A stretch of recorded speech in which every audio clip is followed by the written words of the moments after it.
Bon, on me dit que mon travail est, quand on le lit, il est d'un, il est difficile d'accès. Je comprends bien. Il faut pouvoir maîtriser ce langage symbolique-là et numérique-là sur le repère orthonormé. Voilà. C'est comme ça que ça se produit. Ce n'est pas dans l'abstraction, mais c'est dans l'absolution. Nous n'avons pas réfléchi dans l'abstraction. Nous avons réfléchi dans l'absolution. Nous n'avons pas réfléchi dans la philosophie. Nous avons réfléchi dans la phénoménologie. Quand on pense à le rapport que la spiritualité a avec la science, c'est que vous avez un bloc de glace, n'est-ce pas? Et la base qui est enfoncée dans l'eau, n'est-ce pas, invisible, c'est la science. Et le sommet qui est visible, c'est le tiers pratiquement, la masse, ce bloc de glace-là, c'est la spiritualité. Voilà ce que c'est précisément. Donc, ce sont des codes de la science que nous avons littéralement rendus de façon littéraire. C'est ce que nous avons fait. On a traduit en langage. Et d'ailleurs, ça, c'était motivé par le fait que on voulait cacher nos savoirs. Et donc, ça, je vous le donne. Pourquoi est-ce qu'on a fait ça? Parce que, en réfléchissant par analogie, les anciens se sont rendus compte que toutes les vérités sur la création, Dieu les a cachées sous nos yeux. Nous voyons le soleil, nous voyons les étoiles, nous voyons la lumière, nous voyons l'obscurité, nous voyons la polarité, l'homme et la femme, etc. Nous voyons tout. C'est sous nos yeux que tout se trouve. C'est la meilleure cachette, hein, parce que c'est étrange. Mais qui s'intéresse à aller essayer de comprendre ces choses qu'il vit tous les jours, dont il se sert tous les jours?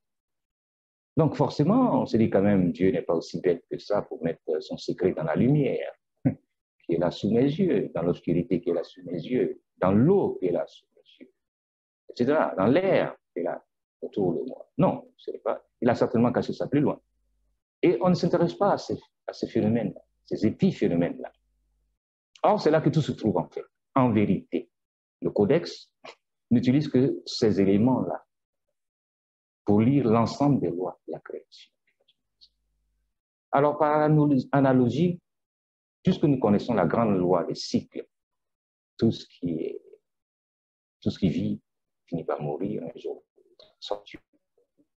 On a réfléchi à la manière de conserver ce savoir-là jusqu'à ce que des millénaires plus tard, dans le grand cycle euh, du mythe et l'éternel retour, quand nous allons revenir, euh, comment dire, à la page, pour reprendre notre fonction, au lieu d'aller recommencer tout à zéro, il nous fallait trouver un système qui puisse nous permettre de conserver tout ce savoir sans en perdre un iota. Alors, par analogie au fait que Dieu a caché toute sa vérité, toute sa science sous nos yeux, eh bien, nous avons caché tout notre savoir sur la langue de l'homme, la langue, là, cette langue-là. C'est là qu'on a caché. La preuve, les éléments, quelques éléments en tout cas, mais structurels comme la pyramide, systématiques comme les hiéroglyphes, ont été déposés dans le Sahara, dans le sable là-bas, simplement pour nous servir d'aide-mémoire. Aide-mémoire. Et donc, c'est dans nos langues que se trouvent tous les secrets des mages égyptiens, par ailleurs. Toute langue africaine, si vous le mettez sur le repère orthonormé, vous disposez les lettres comme ça se fait, vous en tirez une formule ou une équation. Vous allez dire, mais, eh bien, c'est ça. C'est pour ça que l'Occident tourne autour des pyramides depuis des millénaires qu'ils nous ont chassés de là et ne trouve rien.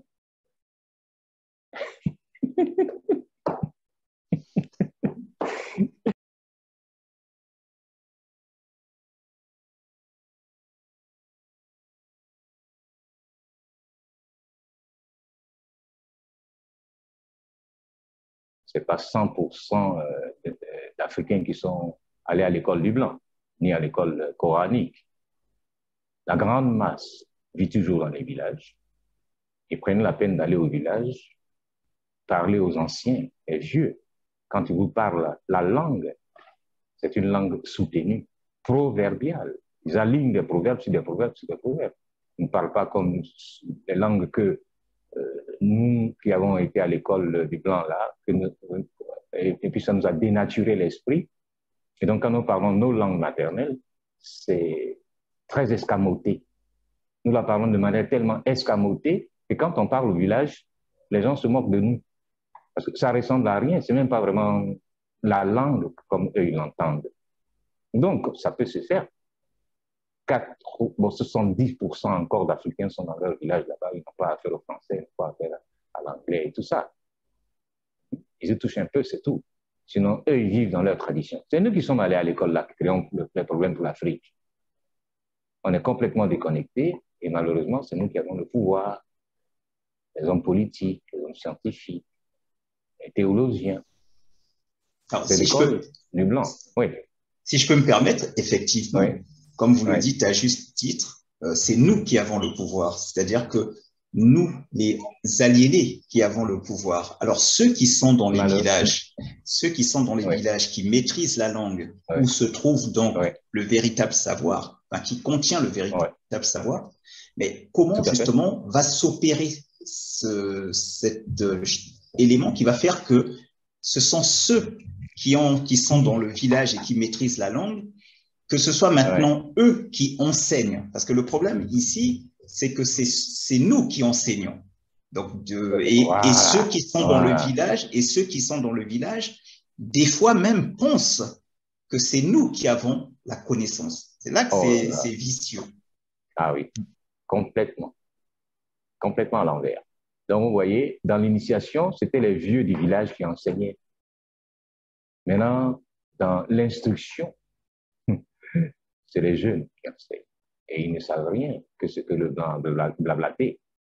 Donc, le savoir est resté derrière nous. Mais comment est-ce que nous, on peut dépasser notre orgueil d'intellectuel pour créer pour donner les voies et moyens à ceux qui détiennent nos véritables savoirs de venir nous les enseigner. Il faudrait que nous, les intellectuels, nous acceptions de créer, comme j'ai toujours demandé, un centre de recherche panafricain dans lequel nous allons inviter ces linguistes-là, ces détenteurs de la sorcellerie qui n'est que la science supérieure. Parce qu'on dit sorcier, parce qu'on ne comprend pas la formule, on ne sait pas comment faire. Le processus, on ne connaît pas. Sinon, eux, ils le connaissent bien. Donc, ils vont revenir. Il faut simplement leur demander de venir nous le donner. Mais il faut le demander avec beaucoup de respect, avec beaucoup d'humilité. Connaissez l'Afrique avec son code moral et éthique. On ne bouscule pas un vieillard. Voilà. Et donc, si on veut vraiment se relancer dans la véritable renaissance, il faut ces lieux-là. Donc, on a un centre de recherche panafricain. Et puis, chacun vient y verser ce qu'il a pu déterrer comme savoir des anciens. Et on implique les anciens pour qu'ils ajoutent le reste qu'ils continuent de garder par derrière eux, parce qu'ils ne nous font pas confiance. Nous ne sommes pas dignes de leur confiance. Ils ont des secrets terribles, mais ils ne peuvent pas nous les donner, parce qu'on n'a pas la maîtrise de nous-mêmes. On vous donne un secret pour traverser le mur, vous allez aller casser une banque tout de suite. Alors, qu'est-ce que vous croyez? Il a ça, mais il ne le fera jamais. Parce que lui, il vit dans l'ordre du sacré. Il est au-delà du matériel, il est au-delà de l'espace de même. Donc, il n'est pas intéressé par ça. Il sait qu'il va se réincarner. Donc, il a toute l'éternité pour mener à bien sa mission et recommencer. Boucle le cycle et reprend, et puis il est tranquille. Il le sait. C'est nous qui ne savons pas, on se précipite sur la matière, parce que c'est ce que l'Occident nous enseigne, c'est ce que l'islam nous enseigne aussi. Sinon, l'Afrique est tranquille, hein? C'est nous qui avons des problèmes. Malheureusement, aujourd'hui, c'est nous qui avons le dessus des choses, de l'autorité. C'est tant pis pour nous. Mais est-ce qu'on serait assez sage pour retourner en arrière, revenir en arrière et récupérer ce que nous avons perdu et qui est encore là, dans nos campagnes, dans nos brousses. Voilà.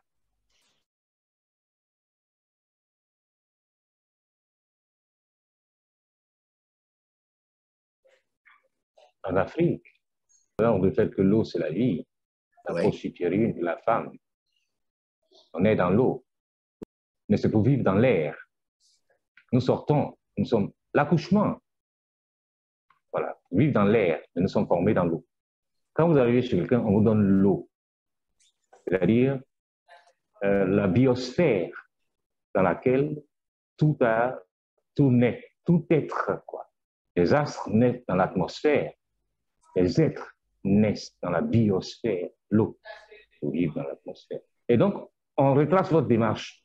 Vous êtes quitté dans l'eau. Maintenant, vous pouvez parler avec l'air. Formé dans l'eau pour s'exprimer dans l'air.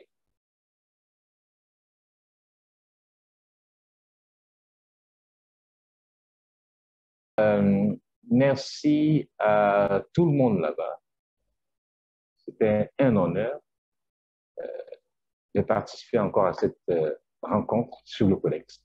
Et merci beaucoup à M. Foulé également. Parce que, comme M. Foulé le dit, ce n'est pas une œuvre facile. Alors, quand on s'y met et qu'on accepte de venir participer à ce genre de rencontre-là, c'est que vraiment, on y a mis du sien, quoi. On le veut vraiment. C'est vraiment de la bonne volonté, la bonne preuve de bonne volonté. Et vraiment, merci à tout le monde sur le plateau là-bas.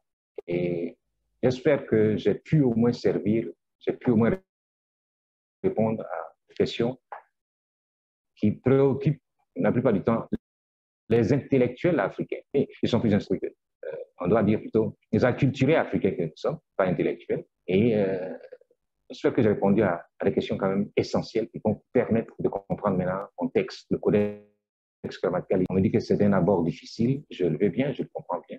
Mais je n'ai pas écrit ça pour que ce soit un abord difficile, ça a été une œuvre inspirée. Ce n'est pas à dessein que j'ai écrit comme ça. C'est une mémoire, je ne sais pas comment j'ai ouvert ma mémoire pour trouver ce texte-là et je vous assure, je l'ai écrit à main levée. Ce qui fait que quand on me dit que c'est un abord difficile, je suis surpris. Je l'ai écrit à main levée. C'est-à-dire quand j'ai commencé à la première page, ça coulait comme ça. Je n'avais même plus le temps d'arrêter tellement l'inspiration était dense et fluide et ça venait en force. Alors je l'ai écrit pratiquement comme un docteur. Et ensuite, maintenant, revenir, c'est comme ça que c'est venu. Je suis très heureux qu'on ait eu ce partage-là et que ça puisse aider à tout le monde aussi à comprendre que nous avons du pain sur la planche et qu'il faut aller vite. Il faut maintenant s'accouter à poser les bases d'un échange plus concret. Moi, je suis prêt à échanger en termes de formules magiques et d'équations, pas en termes de spiritualité. Bien sûr que je peux aller vous donner les formules et choses, équations, comment dirais-je, correspondance en choses, en citation. Mais ce n'est pas ça l'essentiel pour moi. L'essentiel de ce que je détiens le plus, ce sont les mathématiques, la physique, la chimie, la génétique, l'astronomie, voilà, la cybernétique et tout ça. Voilà, c'est ça qui est mon point fort en fait dans cette histoire. Même la linguistique, ça traduit ça. Isis, Osiris, Nephthys, Sera, tout ça pour moi c'est des formules magiques. Ce n'est pas des noms abstraits, c'est des noms absolus. Voilà ce que c'est. Donc, vraiment, merci beaucoup, M. Toulé, d'avoir provoqué cette rencontre. Et merci à vous qui êtes venus pour en échange. Bonne soirée. Merci beaucoup. Donc, voilà, l'ouvrage est là du professeur Sommet. À nous, Africains, de savoir où investir, dans quoi investir, parce qu'il y a des personnes qui en sont là, qui détiennent des connaissances, un savoir, qui n'attendent qu'une chose, transmettre. Mais évidemment, on ne transmet pas n'importe comment, n'importe où. Le professeur Sommet est très exigeant et il a raison. On ne transmet pas n'importe où.